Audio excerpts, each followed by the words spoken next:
পৃথিবীর সব দেশে বাস চলে রাস্তার উপর দিয়ে, আর আমাদের দেশে বাস চলে একে অপরের গায়ের উপর দিয়ে। এখানে বাস চালানো মানেই যুদ্ধ আর প্রতিযোগিতা। এদেশে নতুন ঝকঝকে একটি বাস রাস্তায় দেখলে অভিজ্ঞ ড্রাইভাররা করুণার চোখে তাকান, কারণ বাসের গায়ে ঘষা খাওয়ার দাগ, টোল খাওয়া বডি না হলে সেই বাস কোনো জাতের মধ্যেই পড়ে না। আর সেই গাড়ির ড্রাইভারের এখনো কোনো অভিজ্ঞতাই হয়নি। এদেশে কোন চালক কত অভিজ্ঞ তা বোঝা যায় তার বাসের গায়ে কতগুলো দাগ আছে তা দেখে। যে বাসের গায়ে যত বেশি দাগ সেই চালক তত বড় ওস্তাদ। প্রতিটি দাগের পেছনে আছে এক একটি বীরত্ব গাথা। কোনোটা হয়তো ফার্মগেটের জ্যামে অন্য বাসকে 1 ইঞ্চি জায়গায় হারিয়ে দেওয়ার চিহ্ন, আবার কোনোটা হয়তো মহাখালীর মোড়ে রেশারেশিতে জেতার গৌরব বহন করছে। এদেশে বাস চালকদের মধ্যে এক অদ্ভুত প্রতিযোগিতা কাজ করে। কে কার আগে যাবে, কে কার আগে যাত্রী তুলবে, এই নিয়ে চলে এক নিরন্তর শীতল যুদ্ধ। এই লড়াইয়ে তাদের প্রধান হাতিয়ার হলো ঘষে দেওয়া। দুটো বাসের মধ্যে যখন এক সুতার ব্যবধানও থাকে না, তখন আমাদের দেশের চালকেরা সেখান দিয়ে গাড়ি চালিয়ে দেন। এই ঘেঁষাঘেঁষির সময় যে আওয়াজ হয় তাতে আপনারা ঘটনা ভাবতে পারেন, কিন্তু চালকদের কাছে এটা হলো মধুর সঙ্গীত। এটা অনেকটা নিজের এলাকা চিহ্নিত করার মতো।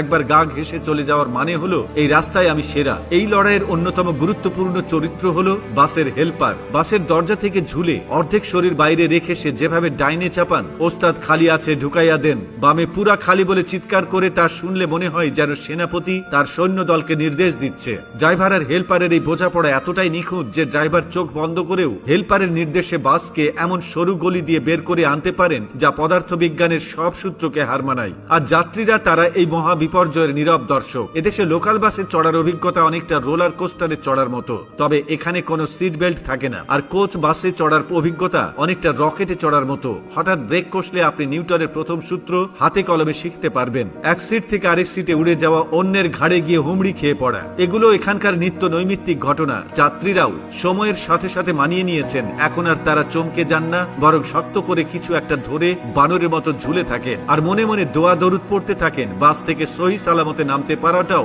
জীবনের একটা বিরাট সাফল্য। রাস্তার ট্রাফিক আইন কানুন বাস ড্রাইভারদের কাছে অনেকটা ঐচ্ছিক বিষয়। লাইন মেনে চলাকেও তারা দুর্বলতা ভাবেন। তাদের নিজস্ব এক অঘোষিত আইন আছে, জোর যার রাস্তা তার। হর্ন বাজানোটা এখানে শুধু সতর্ক করার জন্য নয়, এটা একটা ভাষা। ছোট হর্ন মানে সাইড দে, লম্বা হর্ন মানে রাস্তা থেকে ভাগ, আর একটানা হর্ন বাজানোর মানে হলো আজ তোর একদিন কি আমার একদিন। বাংলাদেশে বাস শিল্প এমন এক পর্যায়ে পৌঁছেছে যে এখন বিদেশ থেকে বহু বিদেশি এসে বাসে উঠে ব্লগ করে, আবার বলে আজ আমি পৃথিবীর সবচেয়ে বিপজ্জনক বাস রাইডিং করছি, ওয়েলকাম টু বাংলাদেশ। আর তাদের সেই ভিডিওর ভিউ হয় মিলিয়ন মিলিয়ন। আত্মসম্মান থাকলে অবশ্য কমেন্ট করার সাহস হবে না। বুঝুন তাহলে এই হলো দেশের অবস্থা।